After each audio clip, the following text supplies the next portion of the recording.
Em nome do Pai, do Filho e do Espírito Santo. Amém. Louvado seja nosso Senhor Jesus Cristo e para sempre seja louvado. Glória a Deus, Senhor. Obrigada por essa noite. Obrigada por este momento na Tua presença, Senhor. Quanta maravilha encontramos nas Tuas palavras, que elas nos inspire na nossa caminhada de fé, nos sustente e nos dê forças para seguirmos no caminho conforme a Sua vontade. Boa noite, meu irmão, minha irmã. Olha a leitura orante chegando, desde já agradeço a Deus pela vida de cada um, de cada irmã, de cada irmão que me ajudaram a perseverar na missão da leitura orante. Agradeço ao grupo de oração do Rosário, pessoas tão importantes que sustentam a vida um do outro em oração. Então, a leitura de hoje, a leitura orante de hoje traz reflexões profundas para nós. E vamos seguindo. A primeira leitura está em Atos dos Apóstolos, capítulo 4, do versículo do 1 ao 12. O salmo é o 117, 118. E o evangelho está em João 21, do 1 ao 14. E o Espírito Santo nos toca. Se lembram que a gente primeiro faz uma narrativa, uma chamada que liga as leituras, que não é, no caso, Antigo Testamento, mas é a leitura dos Atos dos Apóstolos combinado com o Evangelho. E o Espírito Santo nos fala: os improváveis experimentam o impossível. Vamos ficar com essa frase, me marcou muito, o Espírito Santo me incomodou muito com ela, no sentido de que não era para esquecer. Os improváveis experimentam o impossível. Nessa parte da primeira leitura, do livro de Atos, São Lucas ele vai nos relatar a prisão, de Pedro e de João. Pedro e João. E como aconteceu. Eles estavam, Jesus já havia ascendido ao céu e eles estavam então na missão de evangelizar. E ali então eles falavam e aqueles que perseguiam Jesus continuavam perseguindo os seguidores de Jesus, porque a história não acabou com Jesus. Então eles ensinavam nas praças, eles falavam em nome de Jesus, eles anunciavam a boa nova em nome de Jesus. É importante a gente sempre lembrar isso. Na pessoa de Jesus, eles falavam de tudo na pessoa de Jesus.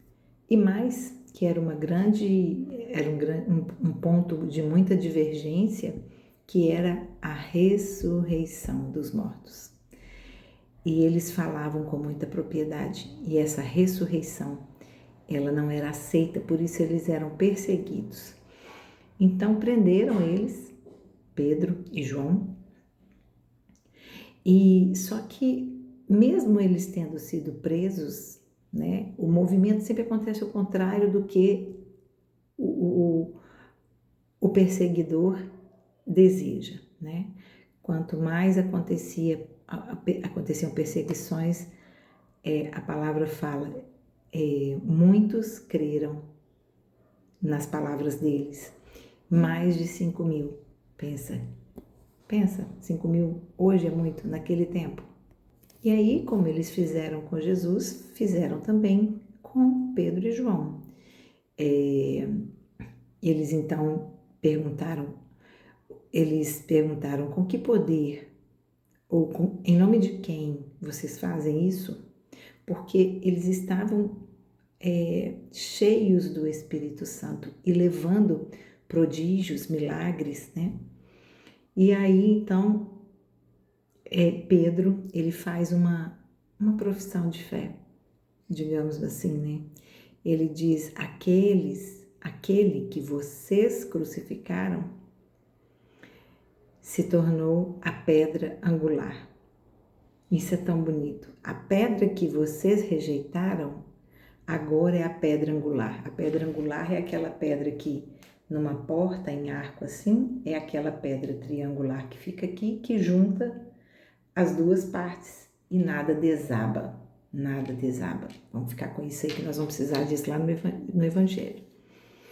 E aí então, a pedra rejeitada agora é a pedra angular que sustenta toda a igreja. O Salmo vai dizer: louvai o Senhor porque Ele é bom, eterna é sua misericórdia. O Evangelho, no contexto que a gente vai só situar, Jesus havia ressuscitado e Ele já estava nas aparições, né? A gente está passando por esse tempo pascal, que é esse tempo em que Jesus ressuscitado permaneceu conosco, com eles, em aparições, né? Aparições primeiro para Maria Madalena, aos discípulos no cenáculo, né? E essa aparição do Evangelho de hoje, na Galileia. Na Galileia, onde os chamados começaram. Então, alguns deles estavam ali na praia, Pedro, João e outros estavam ali na praia, desanimados. Eles estavam desanimados ainda, afetados pela morte. Jesus já tinha aparecido para eles, mas eles estavam desanimados. Isso é muito importante a gente refletir, porque quando Jesus está perto, há uma efusão do Espírito Santo. Mas e quando a gente não percebe? Não é que ele não está, quando a gente não percebe. A nossa fé depende de sentirmos ou não sentirmos, de vermos ou não vermos prodígios. Era isso ali que essa passagem nos mostra muita coisa, e a primeira delas é essa. Eu preciso ver para crer? Ou eu preciso confiar? E é muito bonito porque, então, nesse desânimo, digamos assim, espiritual, né? Pedro diz: eu vou pescar. E os outros falam: nós vamos com você. Mas olha só, Galileia é lá o início. Pedro fala: vou pescar. Mas olha só, Jesus já tinha chamado Pedro para ser pescador de homens. Pedro voltou. Ele experimentou Jesus e tentou voltar, né? Talvez pela tristeza da ausência de Jesus, né? Mas ele tenta voltar ao homem que ele era antes. Se Deus nos deu uma roupa nova, é porque aquela anterior, a antiga, a velha, não nos cabe mais. Não adianta a gente querer entrar nela de novo. Na roupa antiga não tem a presença do Senhor.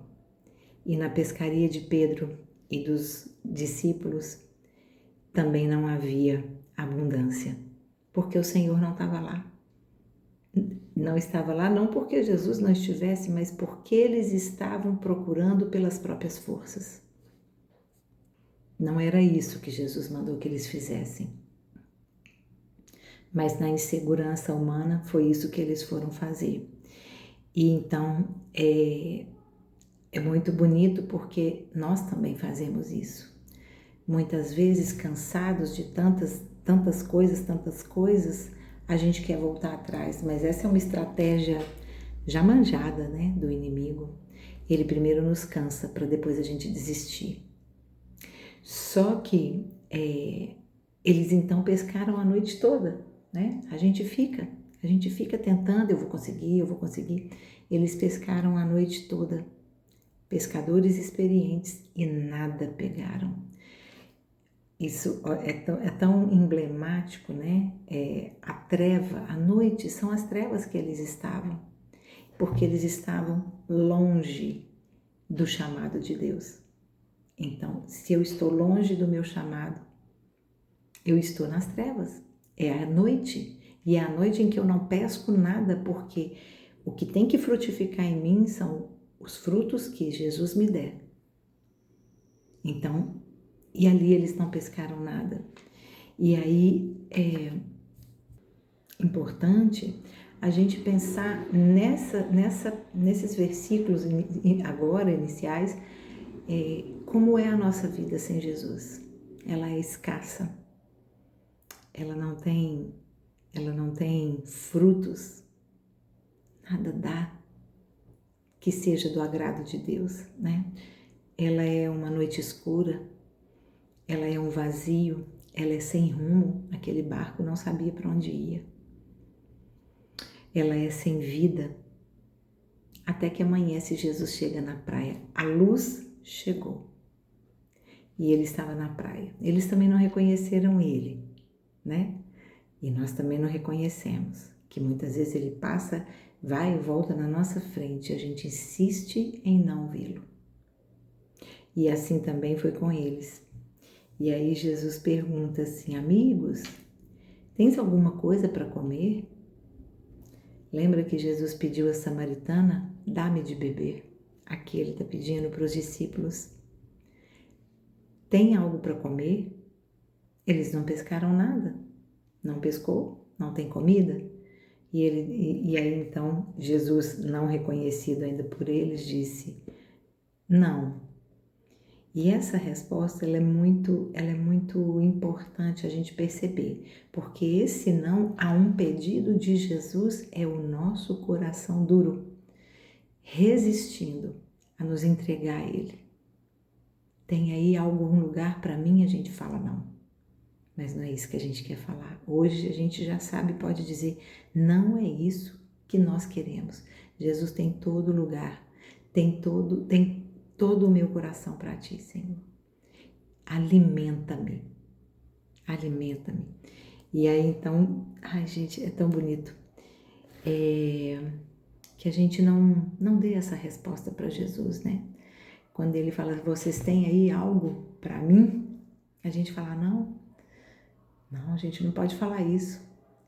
A gente fala, Senhor, minha vida é pouca, mas ela é sua. E aí com pouco Deus faz muito. E aí Jesus fala, lançai a rede à direita e achareis. Ai, meu Deus. Imediatamente, eles retomaram o chamado inicial. E eles julgaram. E eles pegaram muitos peixes. E a rede não se rompeu, gente. Isso é tão bonito. A rede não se rompeu. Nós vamos entender que lindo é esse. E aí então, o discípulo que Jesus tanto amava, João, disse: é Jesus. Meu irmão, minha irmã, vamos anunciar um para os outros, é Jesus. Tá difícil, eu recebi um diagnóstico difícil, que alguém fale para você, é Jesus. Eu recebi uma notícia ruim, tá tudo dando errado, eu tô com dificuldade financeira. Alguém vai falar para você, é Jesus. É Jesus que te deseja com este pouco que tem no seu barco. Ele te deseja porque Ele vai te dar muito. Ai, meu Deus. E aí então, João falou com Pedro, né? Pedro cingiu logo a sua túnica e se joga no mar. Por quê? Porque ele estava nu. Olha que bonito. Quem estava nu quando Deus chamou Adão no paraíso? Que tomou consciência da sua nudez por causa do pecado. Pedro se vestiu. Ele tomou consciência da sua nudez porque Jesus chamou ele. E ele se vestiu e ele foi. Adão e Eva se esconderam. Olha que contraponto bonito, né? Quando nos desnudamos diante de Jesus ou nos escondemos porque temos vergonha de Jesus. Ou então nos atiramos nos braços dele. Que lindo, né? E ele então se lançou nas águas. Gente, Pedro que andou com Jesus sobre as águas, o que ele tinha que fazer? Se jogar, se entregar plenamente. Como isso é bonito. Mergulhar, olha que nesse mergulho ele não afundou. Naquele momento em que ele andou sobre as águas, ele duvidou que era Jesus e ele começou a afundar. Agora, ele não duvidava mais, ele sabia. Olha a reviravolta que a vida de Pedro dá. Então ele se joga nas águas e vai em direção a Jesus. Meu Deus, que lindo! Quando eles chegam lá, Jesus preparou a ceia. Ai, não foi mais eles que prepararam para Jesus a última ceia. Foi Jesus que preparou a ceia com fogo, Espírito Santo, com peixe, que é a multiplicação, que é a evangelização, e o pão, que é o próprio alimento. Era mais uma vez uma ceia eucarística, né? E Jesus, então, a gente deixa claro pra gente, olha, eu não abandonei vocês. Não me abandonem também. Eu estou aqui, vocês não precisam dar conta de tudo sozinha. Sozinhos. Irmã, você não precisa dar conta de tudo sozinha. Jesus está preparando a sua ceia. Ele está preparando tudo. Ui, que isso é emocionante demais. Jesus fala para você, você não está sozinha. Você não está sozinho. Você não está sozinho, meu irmão, minha irmã. Meu Deus, isso é lindo demais. E que interessante, eu fui pesquisar por que 153 peixes, né? Quando eles puxaram, vieram 153 grandes peixes. Tem estudiosos que dizem que é o número de espécies de peixes que existia naquela época. Então, se foi esse o significado mesmo, porque podem ter outros, né? Jesus está dizendo que ninguém vai ficar de fora. Ninguém. A rede pegou todas as espécies, ninguém vai ficar de fora. E olha, a rede não se rompeu. Por quê? Porque a rede é a igreja, que o próprio Jesus já havia dito, né? Que a palavra de Deus já havia nos dito, né? Que as portas do inferno não prevalecerão. Ela permanecerá. E a igreja permaneceu e permanecerá e ficará cada vez mais profusa, cada vez mais a rede mais virá cheia. Gente, que coisa mais linda, né? A gente aprende nesse evangelho que a nossa vida sem Jesus é triste, é vazia, né? Mas quando eu reconheço que Ele já está em tudo, a minha vida muda. Ela vira do cansaço para a graça. Ela vira do vazio para a abundância. E ela vive da solidão, do desolamento para a unidade. Eles se reuniram de novo. Glória a Deus que essa palavra é muito maravilhosa, por isso que inicialmente o Espírito Santo disse: os improváveis experimentam o impossível. Entendeu agora? Entendeu?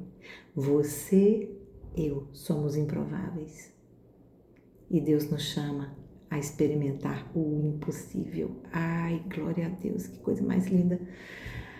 Louvado seja nosso Senhor Jesus Cristo, para sempre seja louvado. Amém. Em nome do Pai, do Filho e do Espírito Santo, Nossa Senhora de Lourdes, rogai por nós.